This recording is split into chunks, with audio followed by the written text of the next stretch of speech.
सरकार ने ई फसल निरीक्षण के लिए अंतिम तिथि का ऐलान किया है। इस तारीख से पहले किसानों को अपना ऑनलाइन पंजीकरण कराना अनिवार्य है, अन्यथा किसान सरकारी योजनाओं से वंचित रह सकते हैं। सरकार ने ई फसल निरीक्षण के लिए अंतिम तिथि 15 सितंबर निर्धारित की है। जलगांव जिले के तहसीलदार भाऊ साहेब थोरात ने किसानों को तय सीमा के भीतर अपना पंजीकरण करवाने का आह्वान किया है। ऐसा नहीं करने पर किसान सरकारी योजनाओं और लाभों से वंचित हो सकते हैं। तहसीलदार ने कहा कि सरकार द्वारा फसलों के निरीक्षण की प्रक्रिया को डिजिटल किया गया है, जिससे पारदर्शिता और रफ्तार दोनों बड़ी है। इसके तहत किसानों को DCS मोबाइल ऐप डाउनलोड कर अपने खेत में खड़े होकर ही फसल का ई पंजीकरण कराना होगा। उन्होंने यह भी बताया कि ऐप में कुछ सरल प्रश्न पूछे जाते हैं, जिन्हें भरकर प्रक्रिया पूरी की जा सकती है। यह प्रक्रिया पूरी तरह ऑनलाइन और सरल है।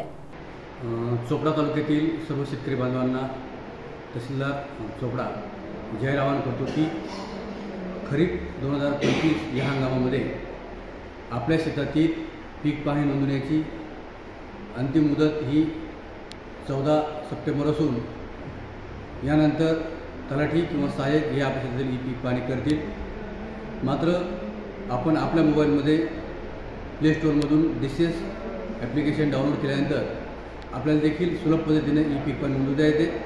फक्त आपण शेताच्या मध्यभागी उभे राहून 2 फोटो आणि ॲप्लिकेशनद्वारे विचारलेली वेळोवेळी प्रश्नांची उत्तरं आपण दिली। अतिशय साध्या आणि सोप्या पद्धतीमध्ये आपल्या पिकाची जे साधारणतः खरीपामध्ये येणारी पिकं आहेत, कापूस आहे, मूग आहे, तूर आहे, उडीद आहे किंवा बहुवार्षिकमध्ये केळी जरी पीक असेल यावरची लागवड केली असेल तर ही तुम्हाला त्या ठिकाणी नोंदवता येणार आहे। त्यामुळे अधिकाधिक शेतकऱ्यांनी याचा अनुभव घ्यावा, जेणेकरून यापूर्वी जे तलाठी पीक पाहणी करत होते ते स्वतः आपण या ठिकाणी करतो आहोत। साहेब, ज्या शेतकऱ्यांनी ई पीक पाहणी जर लागवड लावली नसेल त्यांना शासनाचे काही लाभ मिळेल, अडचण निर्माण होईल का? 14 सप्टेंबरपर्यंत शेतकरी यांना ई पीक नोंदवता येणार आहे। तोपर्यंत आपल्याला नैसर्गिक आपत्तीच्या अनुषंगाने येणारे अनुदान, पीक विमा किंवा हमीभाव जी खरेदी असते वेगळ्या पिकांची त्यासाठी तुम्हाला ई पीक पाहणी बंधनकारक आहे। कारण 15 सप्टेंबरनंतर आपण जर तलाठ्या किंवा सहाय्यकमार्फत जर आपण ई पीक नोंदवली तर कदाचित आपल्याला शासकीय योजनांचा लाभ देण्यास विलंब होईल।